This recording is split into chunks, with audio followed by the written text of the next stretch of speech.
আমরা যে আপন আপন করি কেউ তো আমাদের আপন। আমরা যে এসেছি ভগবানের কাছ থেকে, ভগবানের দয়া। যখন আমরা মাতৃগর্ভে ছিলাম, ঊর্ধ্বপদে হেষ্টমণ্ড প্রেমিকের দংশ, শত শত প্রাণীর যন্ত্রণা সহ্য করতে না পেরে আমরা মরেছিলাম দয়াময়। ওগো কৃপাময়, ওগো করুণাময়, এই গর্ভ যন্ত্রণা যে আর সইতে পারছে না ঠাকুর। তুমি দয়া করে, কৃপা করে, করুণা করে তুমি এই গর্ভ যন্ত্রণা থেকে ভববাড়ি পার করিয়ে দাও। ভগবান বড় দয়ালু, বড় দয়ালু, বড় করুণাময়। তাই ভগবান ভক্তির মনোবাসনা পূর্ণ করবার জন্য ওই গর্ভ যন্ত্রণা থেকে ধরা ধামে পাঠিয়ে দিবে। আর এই ধরা ধামে এসে আমরা ভগবানের দাস হবতা, আমরা মায়ায় পড়ে আমরা সবাই ভাই আমার বন্ধু আমার জায়গা জমি টাকা পয়সা ব্যাংক ব্যালেন্স গাড়ি বাড়ি করতে লাগা। কিন্তু ভগবানের দেওয়ার কথা আমরা সবাই ভুলি। ভগবানকে বলেছিলাম ভগবানের নিজের নাম করবো, অপরকে নাম করাবো, নিজের নাম বলবো, অপরকে নাম বলাবো, নিজের নাম গাইব, অপরকে নাম গাওয়াবো। কিন্তু আমরা এই ভগবানে এসে ভগবানের দাস হব, আমরা মায়ার দাস হব। এই যে আপনারা ধর্মকে আশ্রয় করে রেখেছে, ধর্মকে আগলে ধরে রেখেছে, এই এত কষ্ট বাধা বিপদের মধ্যে আপনারা যে ধর্মকে আগলে রেখেছে, ধর্মকে আশ্রয় করেছে, তাই আপনাদের ধর্ম সঠিক রাস্তাটাও দেখিয়ে দিয়েছে, সঠিক রাস্তাটাও দেখিয়ে দিয়েছিল। আর এই রকমই ধর্মকে আশ্রয় করেছিল কুরুক্ষেত্রের যুদ্ধে পঞ্চ পাণ্ডব, যুধিষ্ঠির, ভীম, অর্জুন, নকুল আর সহদেব। এই পঞ্চ পাণ্ডব এরা যাচ্ছে না, এদের সাথে সহধর্মিণী দ্রৌপদীও চলেছে। ওমা কোথায় যাচ্ছে? স্বর্গের পথে চলেছে, স্বর্গের পথে চলেছে। আর এই পথ চলতে চলতে চলতে চলতে হঠাৎ ভাই সহদেব ডাকতে, যুধিষ্ঠির দাদা,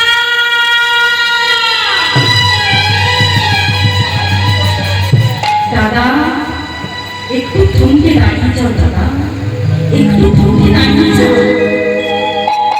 যুধিষ্ঠির দাদা বলে উঠলেন, কেন দাদা? আমাদের সহধর্মিণী দ্রৌপদী পড়ে গিয়েছে,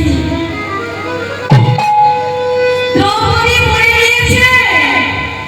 উত্তরে যুধিষ্ঠির দাদা বলে উঠলেন, ভাই সহদেব, পিছনের দিকে তাকিয়ে কোনো লাভ হবে না, তুমি সামনের দিকে এগিয়ে চলো। তোমা পিছনের দিকে দেখতে গেলে আমরা পিছিয়ে পড়ব, পিছনের দিকে দেখতে গেলে আমরা পিছিয়ে পড়ব। তাই আমাদের লক্ষ্য সামনের দিকে এগিয়ে যেতে হবে।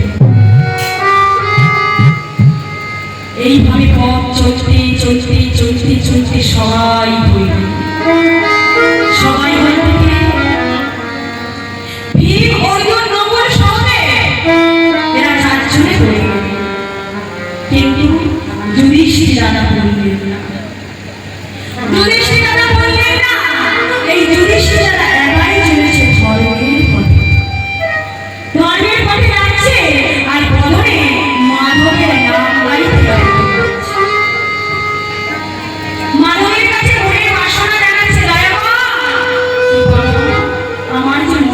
বাসনা শুনবে আমার মনের বাসনা, তাই মাধবকে জানাচ্ছি। মাধব হে,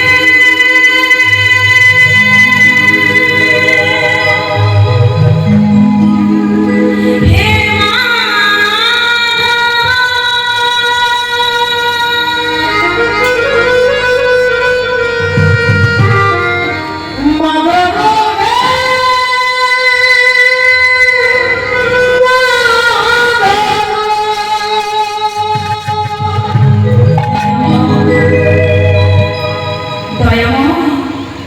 আমার মনের বাসনা শুনবে আমার মনের বাসনা। তোমা যে ভজনটি গাইবে এটা হলো উড়িয়া ভজন। যারা পুরীতে নিয়েছে, পুরীর ধামে নিয়েছে, পুরীর পান্ডারা এই ভাষাটা বলে একটু ভালো বলুন তো। বাহ বাহ বাহ বাহ বাহ, খুব সুন্দর। আপনারা জানেন পুরীর পান্ডারা এই ভাষাটা বলে থাকে। মুতে বাহারা পেট পড়ে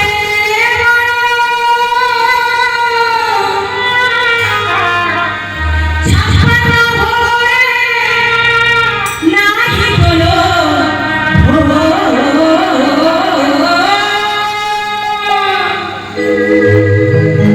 মা কি বললে? মুথে পাথরে পেট পুড়ে বলো ছাপানা ভরো নাহি বলো। কখন মানে কি?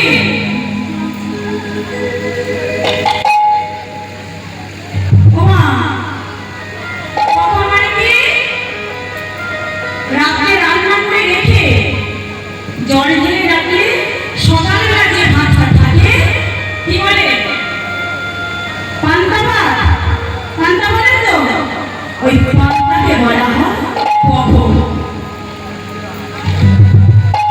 তাই বলছে দয়ামা, দয়ামা তোমার মতো রাজভোগ চাই না, তোমার মতো আমি রাজভোগ সীতাভোগ চাই না। আমার যদি দুবেলা দৌড় পান্তা ভাত হতো, তাতেই আমার উদয় করিবে। তাই মাধবের কাছে বলছি, মুঠে পাপড়া পেট পুড়ে মরো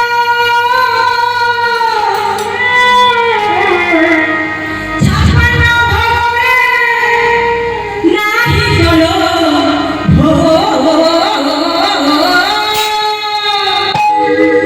মা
নাহি তোর লোভ।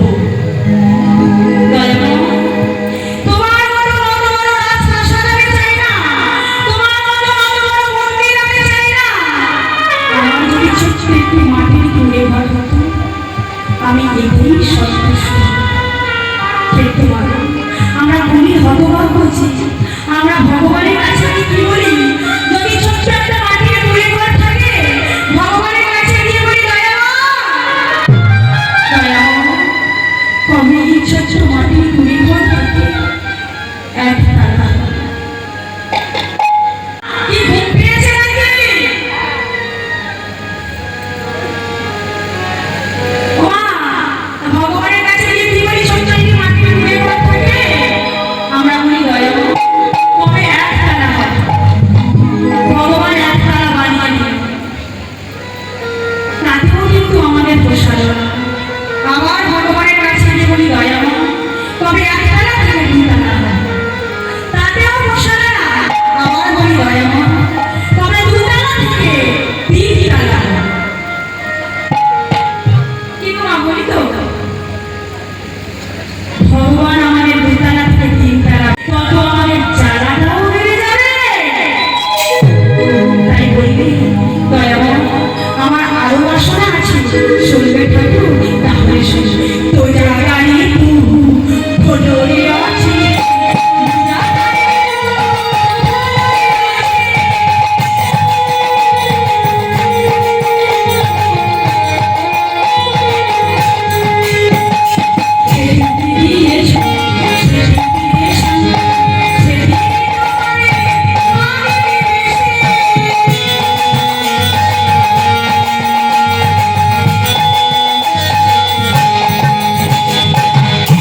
তোমার জায়গায় তুমি থাকো, আমার জায়গায় আমি থাকি। দয়াময়, তুমি যেটুকু দিয়েছ আমি তাতেই সন্তুষ্ট, এর থেকে বেশি কিছু চাই না।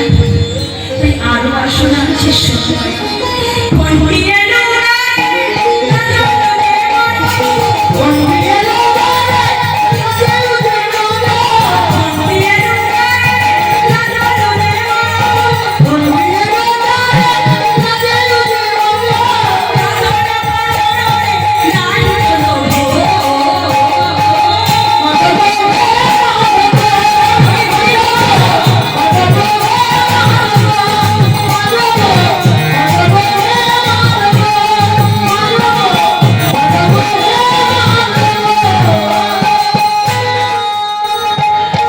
মা, এই মাধবের নাম গাইতে গাইতে গাইতে গাইতে যুধিষ্ঠির রাজা এক জায়গায় থমকে দাঁড়িয়ে পড়েছে।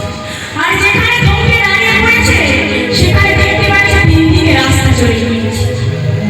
সামনের দিকে চলে গিয়েছে, ডান দিকে চলে গিয়েছে, বাম দিকে চলে গিয়েছে।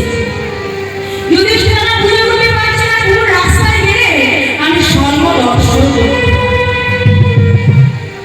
হঠাৎ সেই সময় একটা কুকুর ছুটে এসেছে। একটি কুকুর ছুটে এসেছে, এসে বলছে, যুধিষ্ঠির, তুমি চিন্তা করছো কেন? আমি তোমাকে সহায় করব। বাপরে বাপ, এই কুকুর কিনা কত ইটুকাই নোংরা খায়, এখানে সেখানে পড়ে থাকে, আর এই কুকুর কিনা আমাকে সহায় নিয়ে যাবে? বলে, হ্যাঁ গো, আমি তোমাকে সহায় করব। বেশ, তাহলে চলো।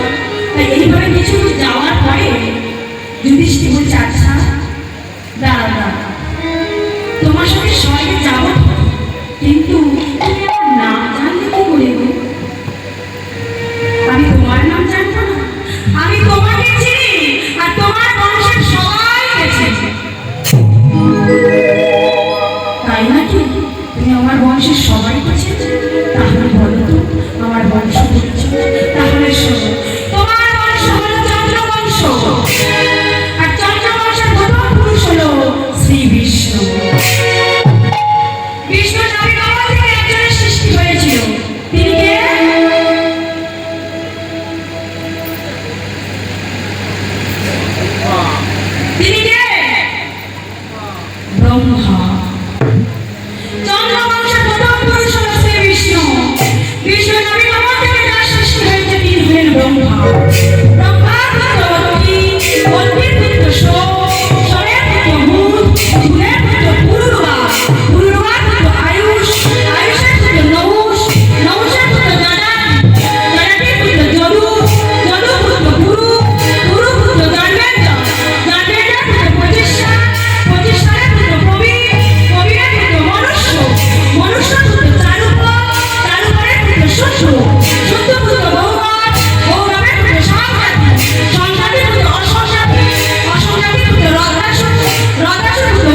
যেই না বংশ পরিচয়টা দিয়েছে, যুধিষ্ঠির মনে মনে ভাবছে ঠিকই তো বলেছে, তাহলে যাওয়াই যায়।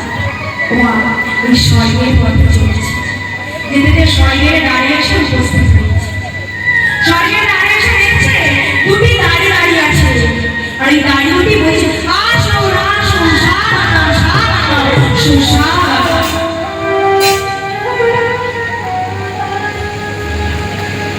যুধিষ্ঠির রাজা বললেন দাঁড়া দাঁড়া দাঁড়া দাঁড়া, আমি স্বর্গে যাব, কিন্তু যাওয়ার আগে আমার একটি শর্ত আছে। কি শর্ত? আমি স্বর্গে যেতে পারি, একটি সঙ্গে করে যে কুকুরটা এনেছি, এই কুকুরটিকে আমি সঙ্গে করে স্বর্গে নিয়ে যেতে চাই। সে কি? তুমি জানি তোমার কর্ম ফলে, আর এই কুকুর কেনা কথা এটা খায় ওটা খায়, এখানে সেখানে পড়ে থাকে, আর তুমি কুকুরটিকে স্বর্গে নিয়ে যাবে? কুকুরটিকে স্বর্গে নিয়ে যেতে চাই। সেই সময় বলে তুমি তো সাধারণ কুকুর নও, তুমি সাধারণ কুকুর নও, তুমি এসেছো আমাকে পরীক্ষা করবার জন্য। বলো তুমি কে? এবার যে আমার মনে বড় বাসনা তোমার পরিচয় জানবা। সত্যি বলে বলেছ, ঠিক বলেছ যুধিষ্ঠির, আমি এসেছি তোমাকে পরীক্ষা করবার জন্য।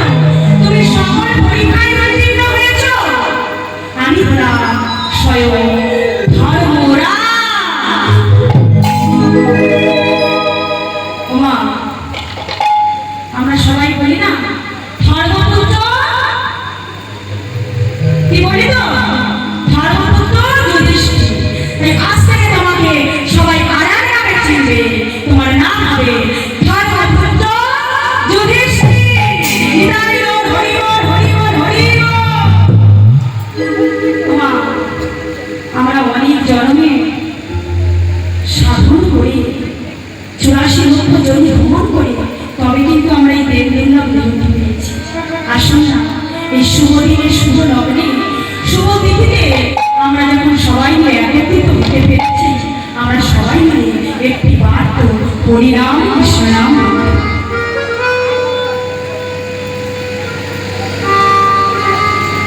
হরিনাম কৃষ্ণনাম বলতে পারি।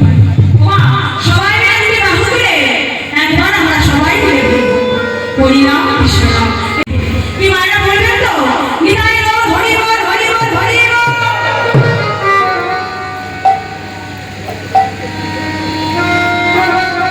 ওমা, সবাই মিলে একটু উলুধ্বনি হবে তো?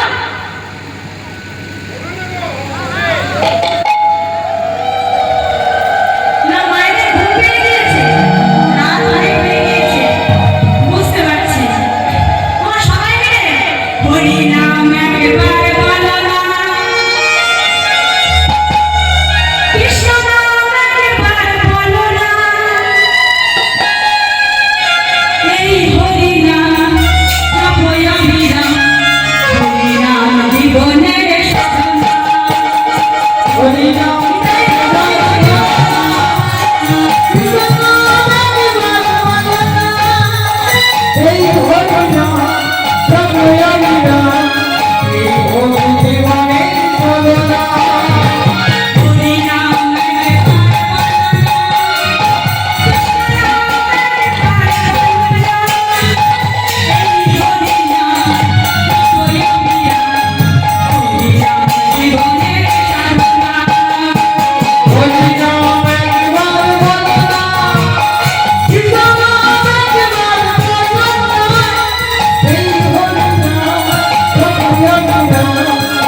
আমাকে তুমি বিদায় দাও না, আমাকে তুমি বিদায় দাও।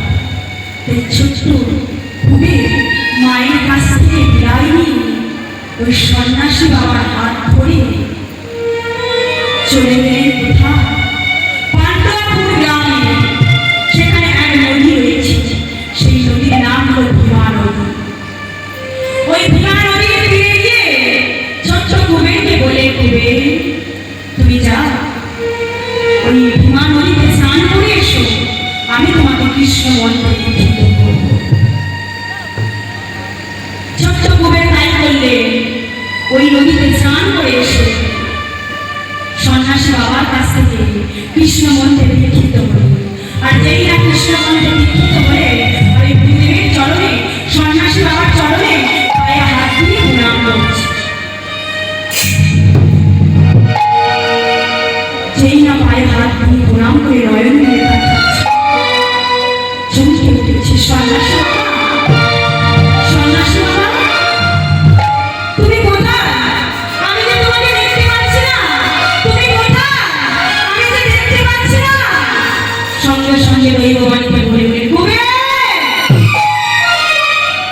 তুমি চিন্তা করো না, কুবের তুমি চিন্তা করো না, তুমি ভয় পেও না, আমি তোমার হৃদয়ে রয়েছি। আর আজ থেকে তোমার নাম আর কুবের নয়, আজ থেকে তোমার নাম হবে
মনে পড়ে গেলে, ও আমি সেই নিত্যানন্দ, আমি সেই ভুজের বলরাম, আমি সেই ভুজের বলরাম।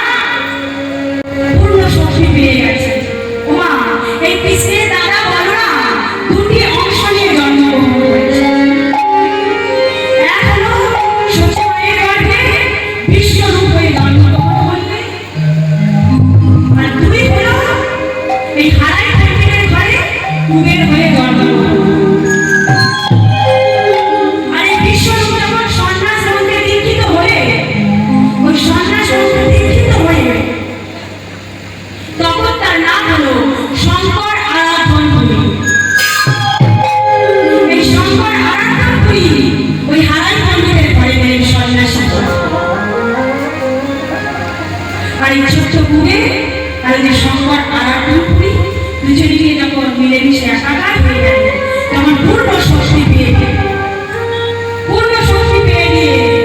তখন বুঝতে পারে, ও আমি সেই নিত্যানন্দ। আমি যদি নিত্যানন্দ হব, তাহলে তাহলে আমার ভাই ভোজের গণ নাম যদি হও, তাহলে আমার ভাই কানাই কোথায়? আমি যদি ভোজের গণ নাম হও, তাহলে আমার ভাই কানাই কোথায়? ভাই কানাইকে খুঁজছে, ভাই কানাইকে খুঁজতে খুঁজতে অনেক জায়গা গেলে, বয়াখানে গেলে, মথুরা গেলে, সব জায়গাতে খুঁজতে লাগলো। তাই মথুরাবাসীরা বলে বললেন, ও তোমার ভাই কানাই এখানে থাকে না, তোমার ভাই কানাই থাকে বৃন্দাবনে। বৃন্দাবনে চলে যাও, বৃন্দাবনে গেলে তোমার ভাই কানাইকে খুঁজে পাবে। তাই বৃন্দাবনের পথে চলেছে। তোমার বৃন্দাবনে যেতে গিয়ে কি বলতে হয় বলো? রাধে রাধে বলতে হয়। তাই ভাই কানাইকে খুঁজতে যাচ্ছে, বলরে রাধে রাধে নাম গাইতে গাইতে যাচ্ছে। ভাই কানাইকে খুঁজতে, তাহলে আমার ভাই কানাই কোথায় আছে? তাই সবাই বলেছে বৃন্দাবনে আছে। তাহলে চলো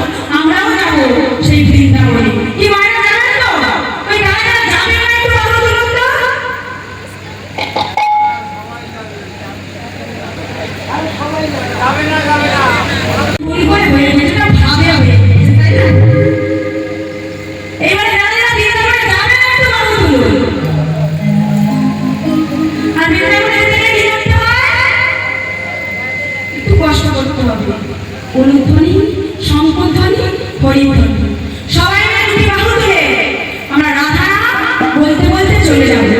রাধা কানা রাধা কানা মন বলো রাধে রাধে রাধা কানা হরি হরি বলো রাধে রাধে রাধা কানা মন বলো রাধে রাধে রাধা কানা বলো রাধে রাধে শ্যামা কানা মন বলো রাধে রাধে রাধা কানা বলো রাধে রাধে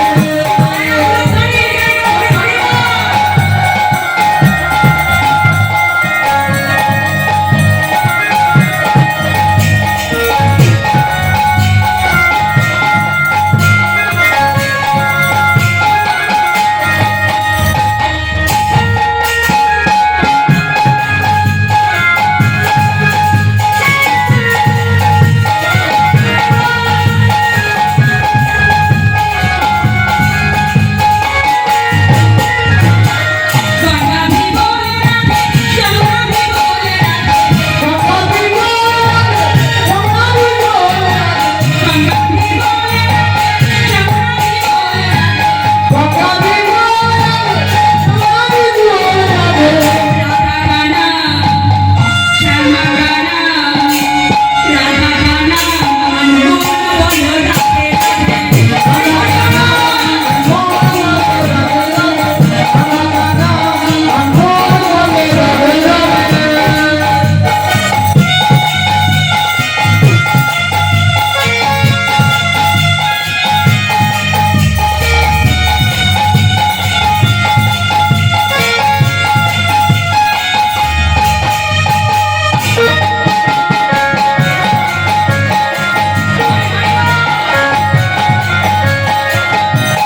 ভি বলে রাধে গঙ্গা ভি বলে রাধে সূরজ ভি বলে রাধে গঙ্গা ভি বলে রাধে সূরজ ভি বলে রাধা কানা শ্যামা কানা রাধা কানা মন বলো রাধে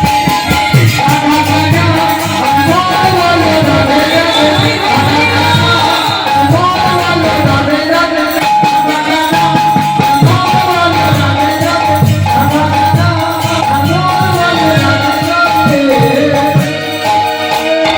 রাধা রানী রাধা রানী শ্যাম সুন্দর কি বাঁধ প্যারি রানী হরিদাস কি বৃন্দাবন কি জয় হরি বল হরি বল হরি বল।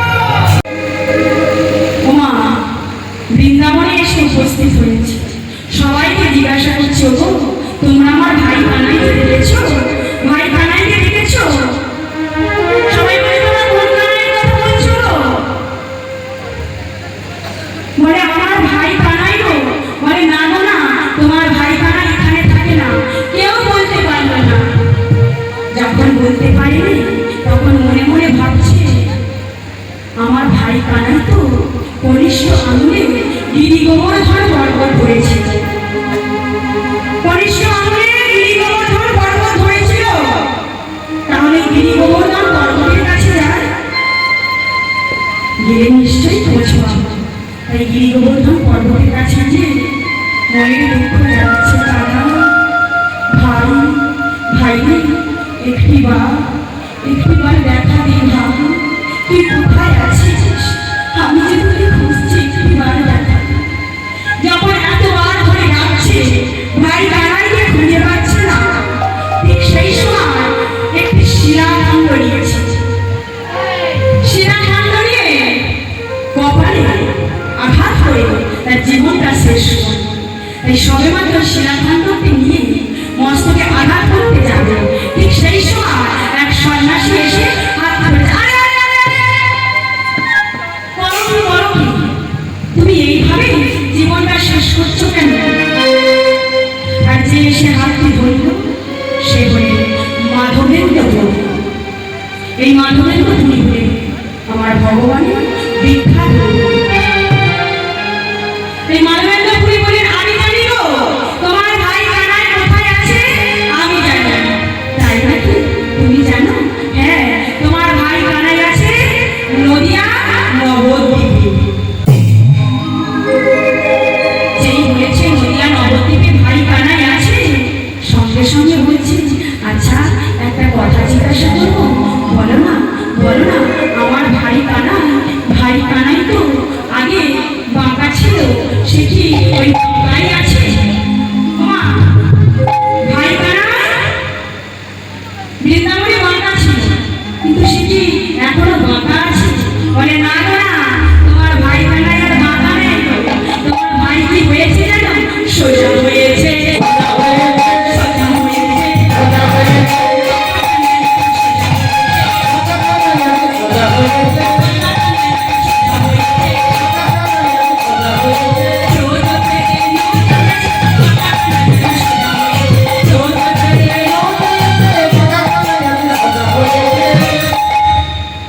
আরে শোনো না, আস্তে আস্তে বলো, ভাই বোনের কথা সবাই শুনে ফেলবে। করে কিনা, করে কিনা, বলে আর তোমার ভাই বোনের কথা, তাই বলছে শোনো না, ঘরে ঘরে চুরি করে, ঘরে ঘরে চুরি করে কিনা ঘরে ঘরে চুরি করে কিনা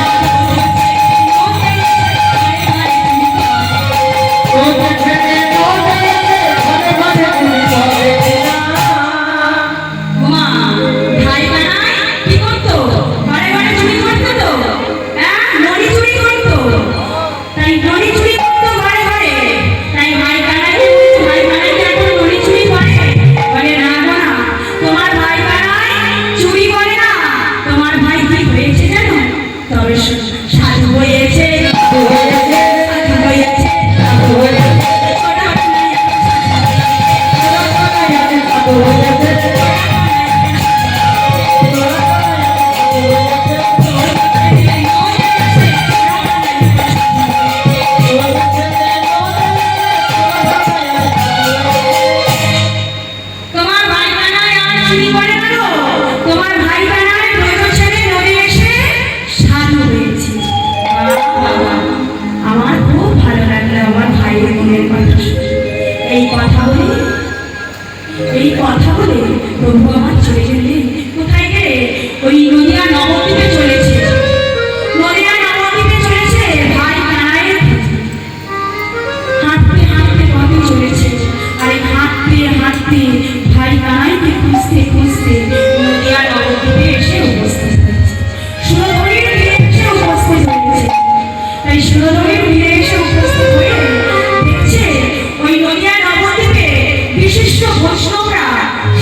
চোখে দেখি সঙ্গে সঙ্গে জড়িয়ে ধরেছে দৌড়ানো ডাক শুনে।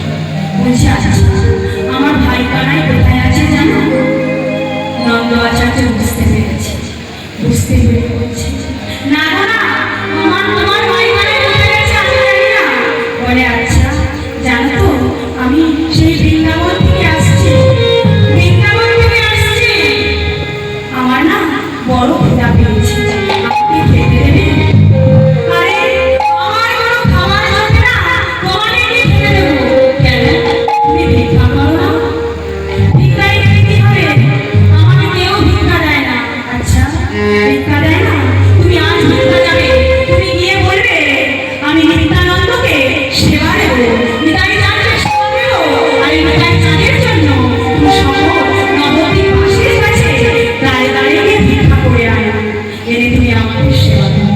বেশ, এই বলে নন্দ আচার্য ভিক্ষার ঝুলিটা নিয়ে দাঁড়িয়ে দাঁড়িয়ে নবদ্বীপে দাঁড়িয়ে দাঁড়িয়ে ভিক্ষা করতে বার হয়েছে। এই নবদ্বীপে দাঁড়িয়ে দাঁড়িয়ে ভিক্ষা করতে বার হয়েছে নিত্যানন্দ প্রভুকে ভিক্ষা দিতে। তাই বড় ধরে বলেছে, ওই নবদ্বীপে দাঁড়িয়ে দাঁড়িয়ে গিয়ে বলছে, কি বলছে বাবা? আমায় ভিক্ষা দাও গো, না বলে বাসি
সবাইকে বলে বলে চলো চলো তোমরা নিয়ে এসো গো, তোমরা নিয়ে এসো বলো না, আমরা যাবো, আমরা সেই নন্দ আচার্যের গৃহে যাবো, নন্দ আচার্যের গৃহে যাবো, নন্দ আচার্যের গৃহে আমার আমার দাদা এসেছে, তাই সেখানে গিয়ে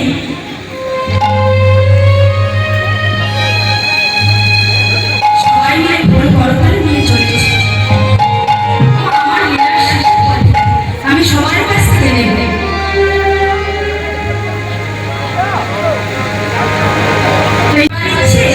আর এদিকে এদিকে প্রভু আমার সবাইকে সাথে নিয়ে ভোর করতাল সাথে নিয়ে ওই নন্দ আচার্যের গৃহে এসে উপস্থিত হয়েছে।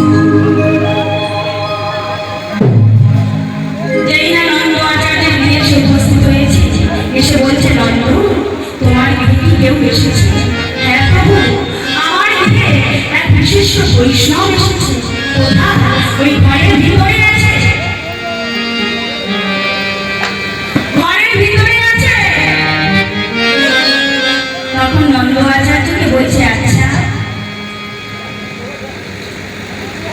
ঘরের ভিতরে আছে, আমি ঘরের ভিতরে প্রবেশ করবো, আমি যতক্ষণ না বলবো তুমি ঘরের ভিতরে যাবে না,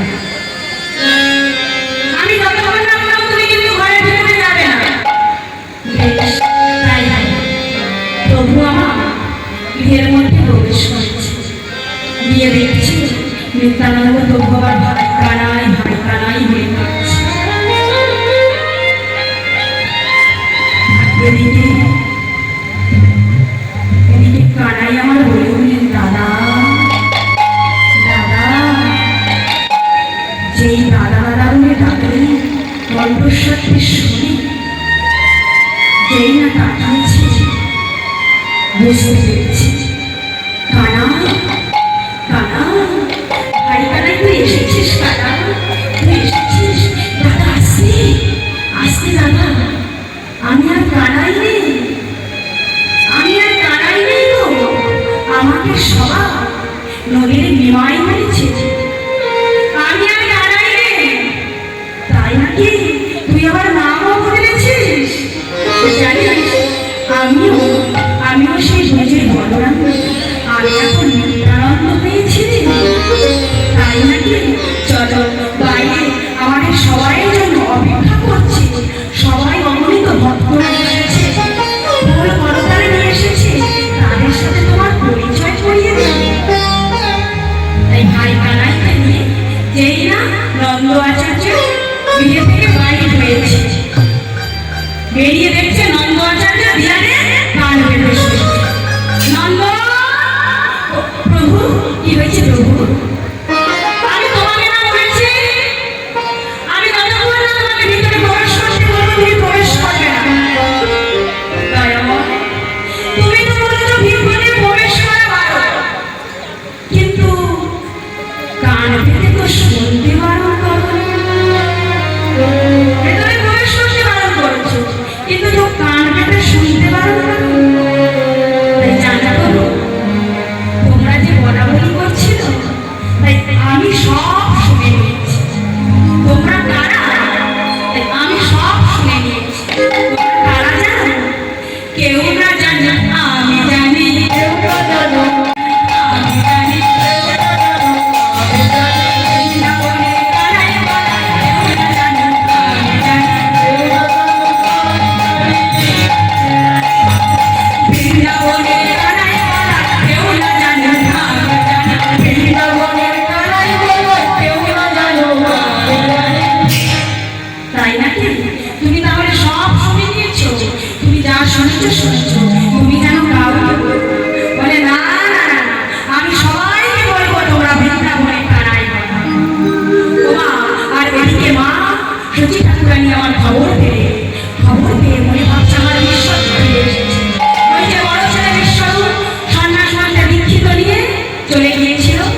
দুই ভাইয়ের মধুর মিলন